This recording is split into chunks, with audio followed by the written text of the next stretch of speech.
Nous allons lire dans Luc chapitre 15. Luc chapitre 15. À partir du verset 11. Luc 15, à partir du verset 11.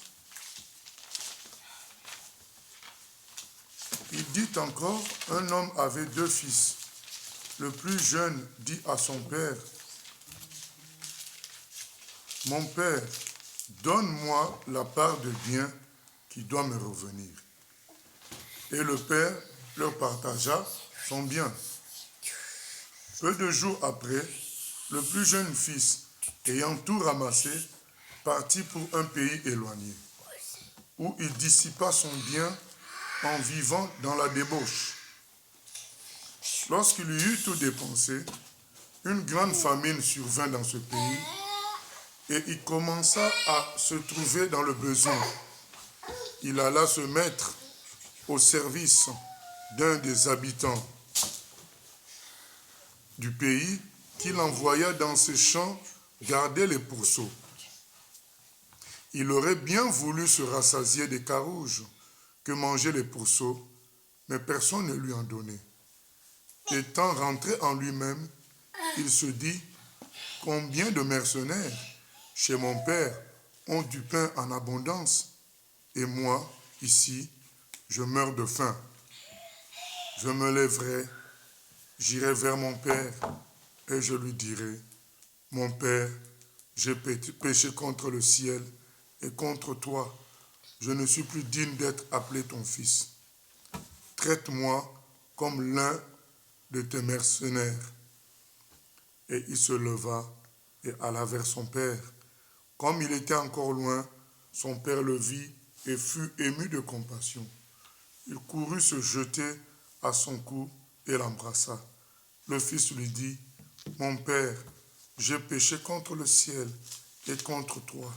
Je ne suis plus digne d'être appelé ton fils. » Mais le père dit à ses serviteurs, « Apportez vite la plus belle robe et l'en revêtez. Mettez-lui un anneau au doigt et des souliers aux pieds. Amenez le veau gras et tuez-le. Mangeons et réjouissons-nous, car mon fils que voici était mort et il est revenu à la vie. Il était perdu et il est retrouvé. » Et ils commencèrent à se réjouir. Or, le fils aîné était dans les champs. Lorsqu'il revint et approcha de la maison, il entendit la musique et les danses. Il appela un des serviteurs et lui demanda ce que c'était.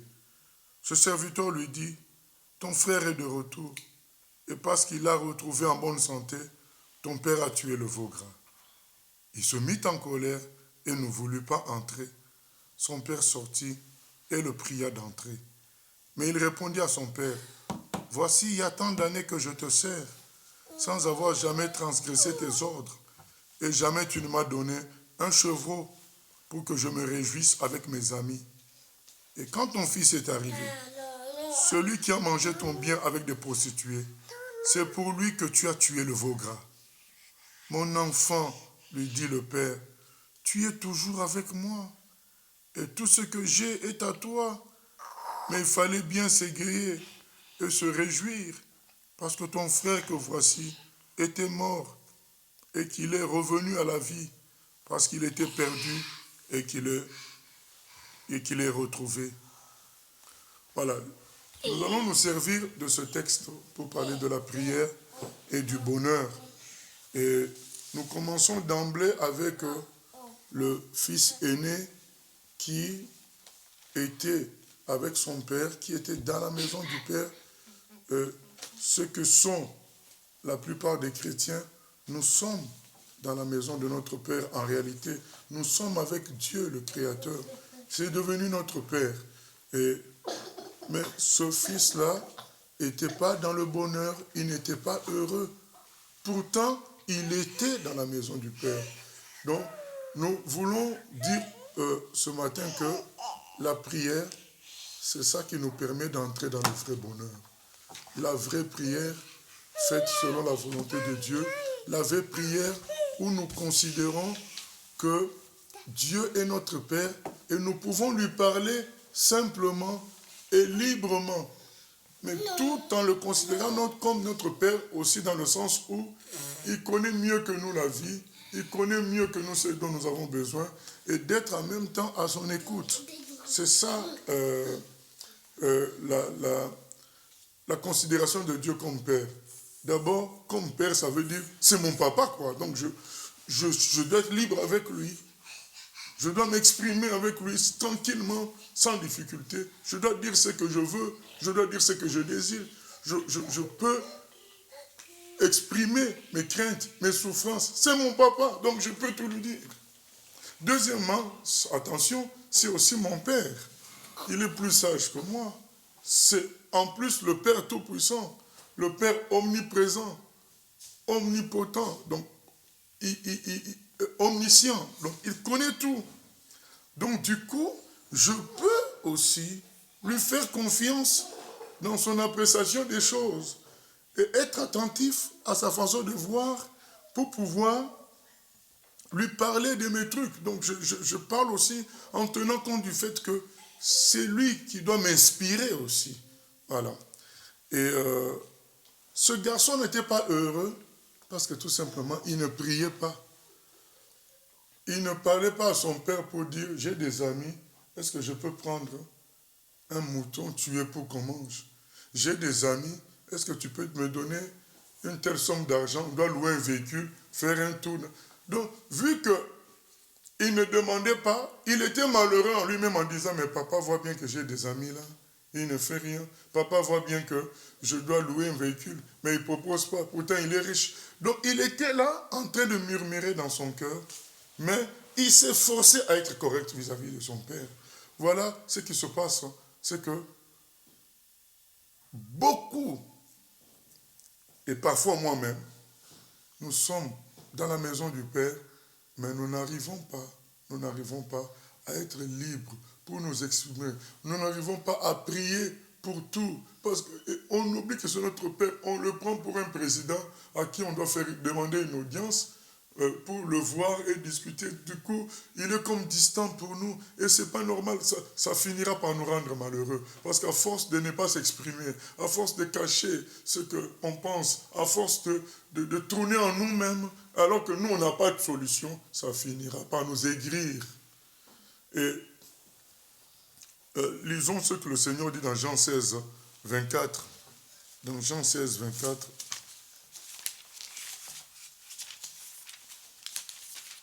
Dans Jean 16, 24, le Seigneur dit, « Jusqu'à présent, vous n'avez rien demandé en mon nom. Demandez et vous recevrez, afin que votre joie soit parfaite. » Vous voyez que la prière permet le bonheur, permet la joie parfaite. Il dit, mais vous n'avez pas demandé. Du coup, puisque vous ne demandez pas, vous ne recevez pas. Et puisque vous ne recevez pas, vous êtes dans des aigreurs dans le cœur. Petit à petit, malgré la joie d'être sauvé, cette joie ne sera pas parfaite. Parce que cette joie n'apporte pas un bonheur concret. N'apporte pas la gloire de Dieu. Parce que vous ne vous exprimez pas, vous ne parlez pas, vous ne priez pas. Et déjà même le thème, quand on dit la prière, le bonheur, donc on veut en profiter pour dire que la prière, c'est juste parler, quoi, parce que c'est pourquoi on prend l'exemple de Luc 15. Donc, quand moi, je parle à l'un d'entre vous, je ne dis pas que je vous prie, je parle. Mais avec Dieu, on dit qu'on prie, mais en réalité, c'est lui parler, quoi. Si on ferait même mieux, en ce qui concerne la prière, de dire parler à Dieu. Je crois que ça permettra à beaucoup de prier. Parce que le simple fait de se dire, je vais prier, ça alourdit même la chose qu'on va faire. On se dit, c'est une activité spéciale. Parce que or, parler, ça paraît tellement normal que tout le monde se sent prêt à parler. Mais quand on dit, je veux prier, on s'imagine, il faut que je trouve le bon chant. Il faut que je sois concentré. Non, c'est juste que tu parles à Dieu et c'est normal que quand on parle à quelqu'un, il faut savoir ce qu'on dit. Il faut être sérieux dans ce qu'on dit. Ça, c'est pour tout. Mais le simple fait de dire le mot prier, déjà, ça donne une connotation spécial à la chose. Du coup, ça crée une difficulté parce qu'on se dit, il faut bien faire. Alors que quand on va voir un parent physique ou bien un ami physique, on se dit pas, je dois bien parler. Donc on sait qu'on parlera bien. Parce que c'est notre ami, c'est notre papa. On sait qu'on n'a qu'à dire ce que nous voulons dire, c'est tout quoi. Et c'est la même chose quoi, c'est la même chose. Il suffit de parler. Jésus dit, jusqu'à présent vous n'avez pas demandé. Pourquoi les gens n'ont pas demandé? Parce qu'ils ne savent pas à qui ils ont affaire. Mais si vous saviez, vous demanderiez et il vous serait accordé. Et votre joie serait parfaite. Ça ne sera pas seulement la joie de dire je suis sauvé, mais c'est une joie concrète par la présence de la réponse de Dieu, par la paix de Dieu. Donc, on va clôturer avec ce passage de Philippiens 4, 6 à 7 où le Seigneur dit ne vous inquiétez de rien, mais en toute chose, donc on lira ça à la fin, faites vos, vos requêtes et il vous sera donné une réponse par la paix d'abord. Donc, la prière permet d'abord de recevoir la paix de Dieu, qui te rassure, qui dit que je m'en occupe. Rien que cette paix-là, rien que cette assurance-là fait du bien. On est heureux. On est heureux. Bien aimé, vous imaginez, vous rencontrez le président pour un problème de logement, il dit je m'en occupe. Ça sera réglé. Vous ressortez malheureux? Non. Vous arrivez à la maison, c'est bon, c'est réglé. Vous dites à votre femme, c'est réglé. Vous dites à votre frère, c'est réglé. Votre soeur, c'est réglé. Puisque c'est le président qui a dit que c'est réglé. Donc la joie commence déjà dans le bureau du président. C'est ça la prière. Mais on ne prie pas souvent. On est comme ce jeune homme-là, le fils aîné, parce qu'on se dit, Dieu est loin, il est grand, j'ai peut-être mal prié. J'ai pas la foi. Il y a tant d'obstacles. Et finalement, on préfère ne même pas prier. Parfois, on se dit, ah, ça fait longtemps que j'ai demandé ça. Je vais encore redemander. Et parfois, notre foi a déjà pris un coup. On a l'impression que ce problème-là ne sera pas résolu. Donc, on n'a qu'à attendre la mort et puis aller au ciel. Donc, il y a tout un tas de freins qui nous empêchent de prier. Je reviens sur le terme le plus simple, de parler à Dieu. Alors que c'est si simple, c'est notre papa, quoi. Et il n'attend que ça. Pour, à chaque fois, après la prière, déjà nous accorder l'assurance qu'il nous a écoutés et qu'il s'occupe de l'affaire. Deuxièmement, il peut aussi nous dire, non, ce que tu demandes, il y a un problème dans ça, donc demande plutôt de telle manière. On a vu avec Anne, la maman de Samuel. Elle demandait, ça faisait des années qu'elle demandait l'enfant, ça ne venait pas. Et c'est comme si le Saint-Esprit lui a dit, mais demande de telle manière. Dis à Dieu que si tu as l'enfant, tu lui donneras pour le servir. Et elle demande de cette manière-là, et Dieu donne l'enfant. C'est ça la prière. Donc on parle à Dieu, et en parlant, il y a un échange qui peut aboutir à une prière beaucoup plus selon sa volonté. Mais dans tous les cas, que l'on soit exaucé ou pas, on a d'abord la paix. Et quand on est exaucé, on tient, bien aimé, avoir acheté un meuble ou une machine à monter soi-même, on a une certaine joie quand on l'a acheté. Puisqu'on a eu de l'argent pour l'acheter, donc l'avoir chez soi, c'est bien. Mais quand on l'a monté, en suivant le mode d'emploi, on est quand même plus heureux de voir que le meuble est monté. Hein. Ce n'est pas le meuble dans les cartons. Quand on a le meuble dans les cartons, ce n'est pas la même joie que quand on a le meuble monté. C'est ça. Donc quand Dieu répond à nos prières et que nous tenons la chose, c'est ce que Jésus appelle, votre joie sera parfaite dans Jean 16, 24. Demandez, il vous sera accordé. Ainsi vous expérimenteriez d'une manière concrète que Dieu est tout-puissant. Dieu est bon, Dieu vous aime, Dieu est fidèle, il vous écoute. Ça rendra votre joie parfaite. C'est ça la prière. Et ça permet le bonheur. Ça permet qu'on soit heureux. Et ce n'est pas une activité spéciale, c'est une activité normale. C'est parler à son papa, tout simplement. Ramenons les choses à la simplicité. Ne compliquons pas. C'est tout. Je vois beaucoup sont embêtés. Comment je vais prier? Oh, mais non, c'est parler à quelqu'un. Comment ça, comment je vais prier? Est-ce que quand tu vois une belle voiture passer, tu te poses la question, comment je vais trouver cette voiture belle? Non, tu le dis, oh mais c'est beau, c'est tout. Mais maintenant, quand on regarde les cieux et la terre, qu'est-ce qu'il y a de difficile à dire? Ah, vraiment, Dieu est grand. Mais c'est ça l'adoration. C'est ça la louange. C'est vraiment naturel. Mais c'est que nous, on a compliqué les choses. La Bible dit dans Ecclésiaste 7, 29 que le Seigneur a fait les choses droites. Mais c'est les hommes qui ont cherché des détours. C'est simple, c'est parler à son papa, c'est tout. Il y en a qui ne prient pas parce qu'ils se posent la question, est-ce que je vais faire une longue prière? Est-ce que ça va être long? Est-ce que je réussirai à être long? Oh, ce n'est pas ça qu'on t'a demandé. Dieu n'a jamais demandé qu'on soit long. Il nous a demandé de prier, de parler avec lui. Et si c'est notre Père, si on l'aime, ça peut être très long puisque on est avec son Père, on parle. Pourquoi quand parfois on parle entre nous, on peut faire 4 heures de temps de conversation, mais c'est la même chose avec Dieu. Mais c'est parce qu'on a pris la prière comme une activité spéciale. Non, c'est parler à Dieu. Jésus dit, votre joie n'est pas parfaite parce que vous ne demandez pas. Si vous commencez à parler, à demander, à discuter avec Dieu, votre joie sera parfaite. Parce qu'il va vous exaucer, il va vous orienter, il va vous parler. Le fils aîné était dans la maison du riche, dans la maison d'un homme important. Et cet homme important, c'était son papa carrément. Mais il n'était pas heureux. Pourquoi il n'était pas heureux? Parce qu'il n'osait pas demander. Il n'osait pas parler. Il préférait faire son boulot correctement et il se disait, il va reconnaître mon boulot, il va me faire ceci. Mais non, il faut parler, il faut discuter. Mais c'est ça. Une catégorie de chrétiens qu'on retrouve aujourd'hui, c'est ça. Nous ne parlons pas, nous ne partageons pas. On t'annonce une mauvaise nouvelle, directement tu t'en vas dans des solutions. Au lieu de parler à Dieu, au lieu de prier. Nous ne discutons pas avec Dieu. Nous ne cherchons pas sa face. Tout de suite, on pense à ce que nous on va faire. Tout de suite, on met l'intelligence en action.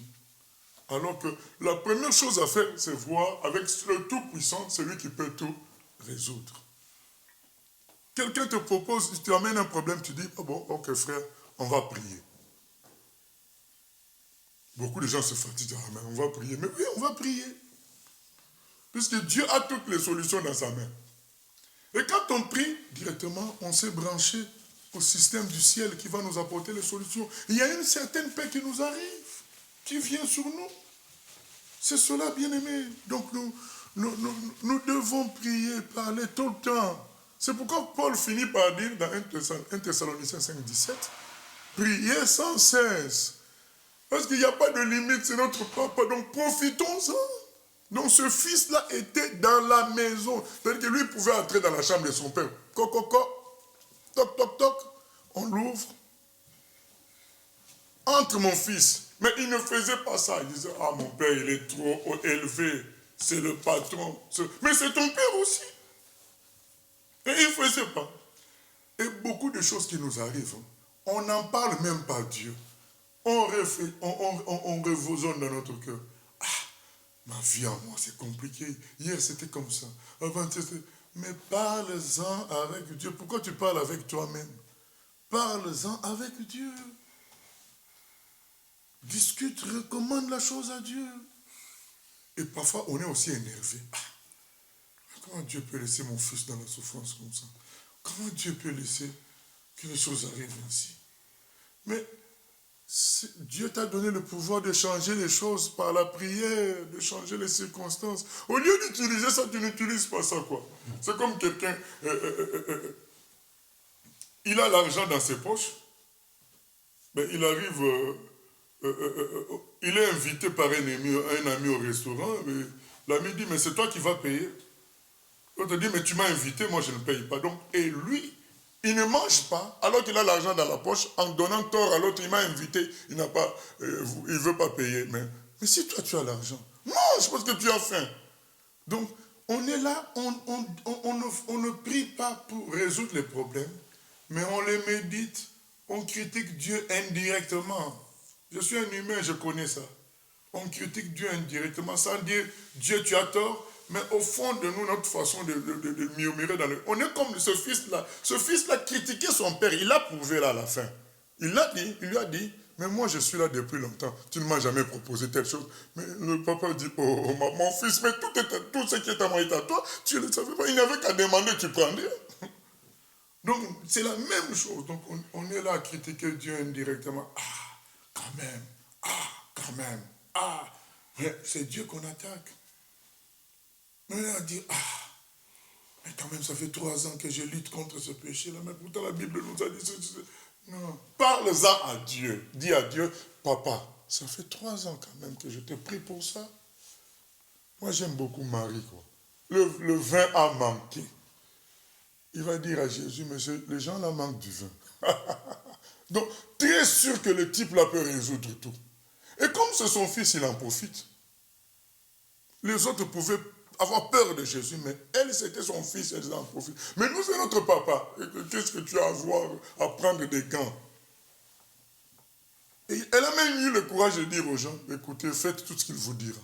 Quelle assurance! J'aime son assurance et sa liberté d'aborder Jésus-Christ. Mais à l'époque, Jésus n'était pas mort à la croix. Mais nous avons un libre accès à Dieu, non seulement parce qu'il est amour, mais parce qu'on a comme une permission légale du fait que Christ étant mort à la croix, nos sangs sont effacés par le sang de l'agneau, donc nous pouvons entrer dans le lieu très saint dans la présence de Dieu. Et si un ange veut nous empêcher, on dit non, mais le sang de Jésus-Christ m'autorise à cela. Il ouvre. Mais pourquoi ne pas utiliser ça? On reste dans notre coin, parler, se plaindre, et on n'ouvre pas la bouche vis-à-vis de Dieu. On ferme, comme ce fils aîné, depuis des années. Et il n'ouvre pas la bouche pour dire j'ai besoin des chaussures.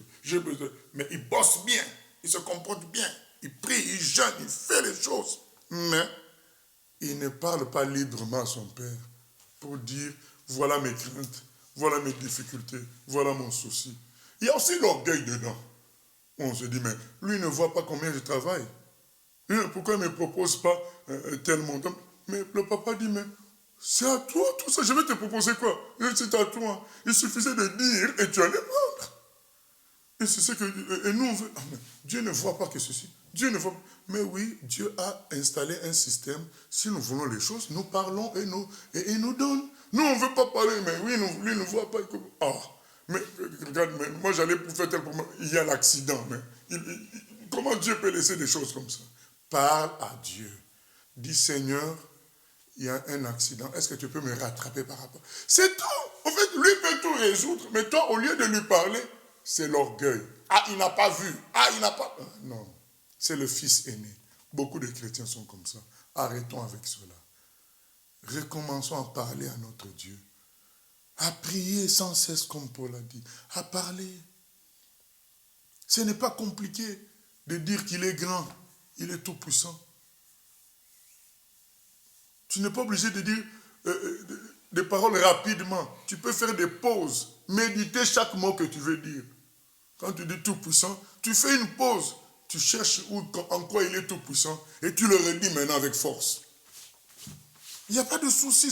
C'est une question d'être sérieux dans ce qu'on dit et on fait. C'est tout.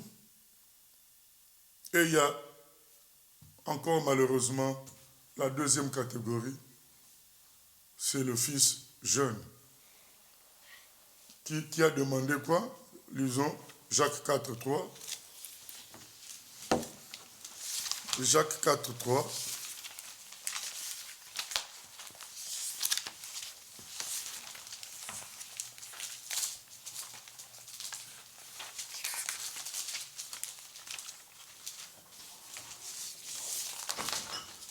Jacques 4,3. C'est écrit ceci. Vous demandez et vous ne recevez pas, parce que vous demandez mal dans le but de satisfaire vos passions. adultères que vous êtes, ne savez-vous pas que l'amour du monde est inimitié contre Dieu? Celui donc qui veut être ami du monde sera ennemi de Dieu. Lui maintenant il est dans l'autre cas. Et beaucoup que les chrétiens qui prient beaucoup, souvent ils prient mal. Donc, soit ils ne prient pas, comme le fils aîné, rempli de colère dans la tête contre Dieu, rempli de raisonnements, soit ceux qui prient beaucoup, mais ils prient aussi mal, dans le but de satisfaire leurs besoins. Le fils, qu'est-ce que lui demande? Il demande carrément son héritage alors que le monsieur est vivant encore. Lui il demande son héritage. Donne-moi la part des biens qui me... Comment on peut te donner la part de tes... C'est pas tes biens, c'est les biens de ton père. Mais lui demande alors que le papa est encore vieux. Donc il a mal demandé. Et parfois Dieu laisse ce que tu as demandé mal. Il te donne et tu te plonges dans le trou. Et c'est là que tu te réveilles pour que tu comprends que tu avais mal demandé. Mais il est aussi bon, en général, il ne nous donne pas ce qu'on demande mal. Maintenant, pour nous qui avons demandé, nous ne pensions pas demander mal. Mais quand on ne nous donne pas, on conclut quoi? C'est qu'il a mal fait les choses. Donc on n'est pas heureux. Notre thème c'est ça, la prière et le bonheur. Maintenant, quand tu fais les mauvaises prières, dans le sens égoïste, dans le sens individualiste, dans le sens charnel, il y a deux possibilités. Dieu t'accorde comme le jeune fils, mais tu finis mal. Donc, quand même, tu n'es pas dans le bonheur. Donc, ça ne t'a pas amené dans le bonheur. Ou alors, il ne t'accorde pas, et donc tu te mets en colère. Tu baisses en foi. Donc, tu es toujours malheureux. Donc, bref, quand on prie aussi mal, dans une logique charnelle, ça ne nous amène pas dans le bonheur. C'est ça la réalité. Et du coup, nous vivons une époque où c'est rare de voir des chrétiens heureux. Parce que soit ils prient mal, soit ils ne prient pas. Voilà. Ils attendent que des moments spéciaux. Pour eux, la prière, c'est une activité spéciale. Alors que c'est par là son papa. Ils n'ont pas encore accepté que c'est par là son papa. C'est ça. Ils craignent le temps de prière. Ils se disent, je dois bien prier. Donc, non. C'est parler à son papa. Un chrétien qui sait ça, il ne craint plus le temps de prière. Il se dit, on va parler à papa. C'est tout. On va discuter avec lui, on va le chanter, on va le glorifier. Il en est digne. Pourquoi pas? Je peux le faire toute la journée. Il en est digne. Mais un chrétien qui est dans la religion, les temps de prière sont lourds. Il les fuit même. Voilà. Et du coup, il reste avec ses problèmes, il reste avec ses dossiers. Il ne reçoit pas d'éclairage. Vous savez, il y a des choses même, pendant la prière, Dieu te donne un éclairage sur un dossier que toi tu croyais compliqué. Dieu te montre comment ce n'est pas compliqué. Déjà, même avant même que tu demandes, lui te montre déjà que ce n'est pas compliqué. Tu es même soulagé. Oh, mais je ne voyais pas les choses comme ça. Je ne voyais pas les choses comme ça. Mais c'est parce que tu priais, pendant que tu priais, lui aussi il parle. Hein? Toi tu parles, lui aussi il glisse des choses. Hein? Donc, finalement, le dossier n'est pas si compliqué que ça. C'est tout.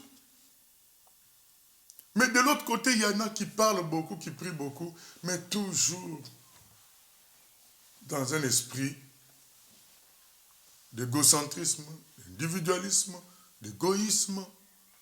Ils ne regardent pas aux intérêts de Dieu, ils regardent qu'à leurs intérêts. Dieu, fais-moi ceci, fais-moi cela. Mais comme Jacques dit, c'est pour satisfaire vos convoitises. Vous priez mal dans le but de satisfaire votre convoitise. Or, quand vous vous attachez ainsi au monde, vous êtes ennemi de Dieu. Et finalement, le bon compromis a été trouvé à quel moment? Lorsque le fils, jeune, s'est perdu, est entré dans la souffrance, dans la galère, il a compris qu'il avait fait une mauvaise prière. Il a changé d'attitude. La vraie prière, c'est reconnaître toujours que nous avons tort. La vraie prière, c'est toujours ça. Vous savez, dans Luc 13, je crois Luc 18, il y a deux personnes qui prient. Et l'un dit, ah ben moi je jeûne 3 fois par jour, non, 2 fois par semaine, je donne ma dîme, je suis sérieux, je ne suis pas comme ce païen, ce péager qui est à côté là. Et le publicain, le péager dit, oh Seigneur, je ne suis pas digne d'être devant toi. La vraie prière commence toujours. Je ne dis pas qu'on doit commencer comme une formule, non. C'est-à-dire que ton attitude, c'est une attitude d'échec et tu cherches la solution près de Dieu. Ton attitude est une attitude de repentance et tu cherches le salut auprès de Dieu. La prière commence toujours. Tu reconnais la majesté de Dieu, tu reconnais sa grandeur, tu reconnais qu'il est plus intelligent que toi, tu reconnais qu'il a raison. Ça commence toujours par ça. Tu viens, Seigneur. Dans Luc 18, c'est ce que le monsieur dit. Le publicain se tenant à distance, 18-13, n'osait même pas lever les yeux au ciel, mais il se frappait la poitrine en disant, « Oh Dieu, sois apaisé envers moi qui suis un pécheur. » Verset 14, je vous le dis, celui-ci descendit dans sa maison justifié. Et quand tu es justifié, tu as quoi? Tu as la paix, tu as la joie. Il descendit dans sa maison en joie. Plutôt que l'autre. Ça veut dire que le pharisien, malgré sa belle prière, le pharisien debout priait ainsi, verset 11. « Ô Dieu, je te rends grâce de ce que je ne suis pas comme le reste des hommes, qui sont ravisseurs, injustes, adultères, ou même comme ce publicain. Je jeûne 2 fois la semaine, je donne la dîme de tous mes revenus. » Mais on nous dit que lui, il est parti mal. Donc il n'était pas justifié. Oh, si Dieu ne te justifie pas, il y a toujours un lourd fardeau en toi. Même si en apparence, tu as chanté, tu as crié. Dès que là, ce moment-là finit, quand tu sors, le lourd fardeau revient encore. Parce que Dieu ne t'a pas justifié. Dieu ne t'a pas enlevé le fardeau. C'est ainsi que beaucoup sont aigris. Et quand tu vas voir le frère qui est béni, il est mécontent, il est en colère. La jalousie sévit au milieu des chrétiens, puisque comme on ne prie pas, ou qu'on prie mal, et que le bonheur ne nous suit pas, on finit par jalouser et mal voir le bonheur des autres. On nous dit que le publicain, là, il est parti malheureux, puisqu'il n'est pas justifié. Mais lui, il ne sait pas. Mais c'est tout simplement que un poids est sur lui. Un poids est sur lui. C'est ça la réalité. Donc nous devons réellement nous souvenir de cela, que la prière commence par reconnaître qu'on a tort, qu'on reconnaître qu'on est petit. La prière commence par reconnaître que Dieu est grand, il est tout puissant. Et on vient chercher auprès de la source. Et à partir de là, tout va couler. Oh Seigneur, je suis perdu, j'ai fait encore telle chose, pardonne-moi. Seigneur, regarde, ça fait 10 ans que je te demande telle chose. Qu'est-ce qui se passe? Pourquoi tu ne me réponds pas? Tu parles, c'est ton papa. Tu parles librement. Et quand on parle comme ça, on finit aussi par comprendre. Lui aussi, il finit par nous faire comprendre. Mais oui, mais telle chose, tu avais mal demandé. Ah, d'accord. Mais voilà. Ou si j'étais freiné, c'est parce qu'il y avait tel. Donc, tout ça fait que quand tu sors de ce moment-là, tu es édifié. Tu es bien. Tu es heureux. Même si parfois on n'a pas la chose en ce moment même, mais on est heureux. C'est pourquoi, bien-aimé, ce garçon, quand il revient, c'est le bonheur total. Il a fait maintenant la bonne prière. Père, j'ai péché contre le ciel et contre toi. Je ne suis plus digne que tu m'appelles ton fils. C'est comme ça qu'il fallait commencer à traiter la vie. Mais quand même, il a appelé papa. Il n'a pas hésité à l'appeler papa. Mon père. Voilà. Alors que le fils aîné, ah oui, mais moi je suis là devant depuis tout. Donc il se comportait comme étant un ouvrier de son père. Pas comme étant le fils de son père, le fils aîné.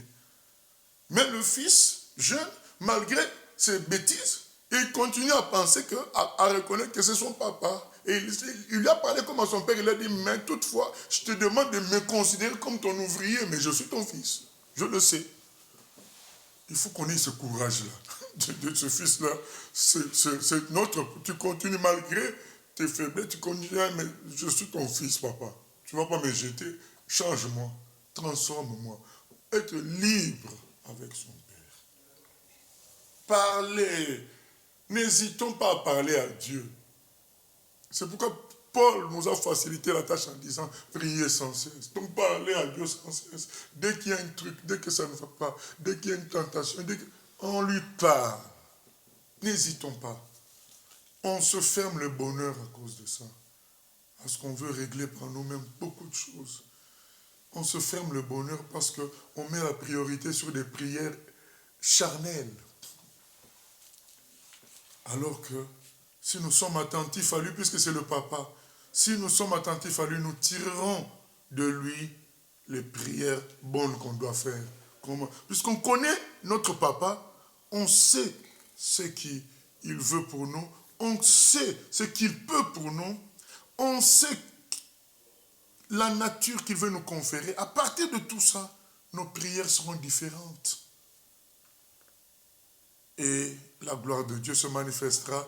Comme dit le Seigneur Jésus, nous serons dans une joie parfaite. Prions le Seigneur. Père éternel, nous venons te demander pardon parce que nous ne te parlons pas. Nous sommes là dans notre coin avec nos raisonnements, en train de parler à nous-mêmes ou parler à des humains. Pardonne-nous parce que nous avons fait de la prière une activité mystique, Seigneur. Or, c'est te parler, tu es notre papa. Seigneur, pardonne-nous parce que nous avons fait de mauvaises prières, tendant juste à satisfaire notre égoïsme ou nos convoitises.